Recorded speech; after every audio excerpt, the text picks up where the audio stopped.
Autre sujet à présent, les transports en commun avec cette augmentation qui tombe au plus mal régulièrement. Nous vous parlons des problèmes du métro lillois. Eh bien, le prix du ticket de métro et de l'abonnement Ilévia pourrait augmenter. On en parle avec vous, Alice Rougerie. Bonsoir, Alice.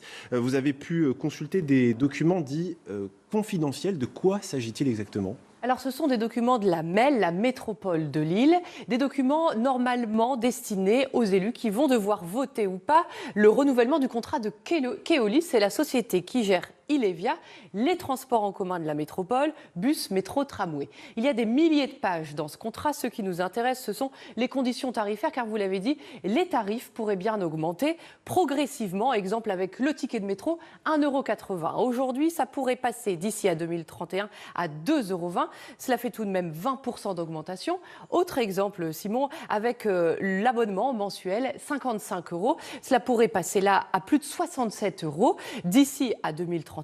Près de 23% d'augmentation, des hausses de tarifs qui, bien sûr, ne vont pas aux usagers, les usagers qui ont plutôt l'habitude de vivre ce genre de scène en ce moment. On en parle beaucoup, la galère, le calvaire, tous les jours dans les transports en commun. Impensable donc de payer 1 € de plus, c'est ce que nous dit ce représentant d'une association d'usagers. On l'écoute. Aujourd'hui, les usagers, ils ont l'impression d'être méprisés. En tout cas, en découvrant cette grille tarifaire, les usagers ont l'impression juste qu'on les a pas écoutés de l'été, alors qu'ils ont galéré pendant des mois. Moi, je ne mettrais pas un seul centime de plus dans des transports en commun qui ne sont pas fiables, surtout au niveau du métro.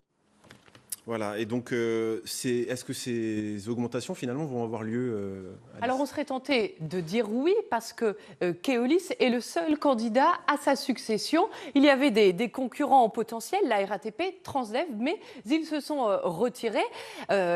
On serait tenté de dire oui, mais il y a un mais, parce que pour renouveler le contrat, il faut un vote des élus qui doit avoir lieu vendredi. Et s'ils votent contre, eh bien, pas de renouvellement de contrat. Keolis doit revoir sa copie. Et donc, ces tarifs ne s'appliqueraient pas. Les associations d'usagers ont d'ailleurs prévu de manifester pendant ce vote qui aura lieu vendredi. Ce sera devant l'Assemblée, devant la MEL. Eh bien, affaire à suivre donc. Merci beaucoup, Alice.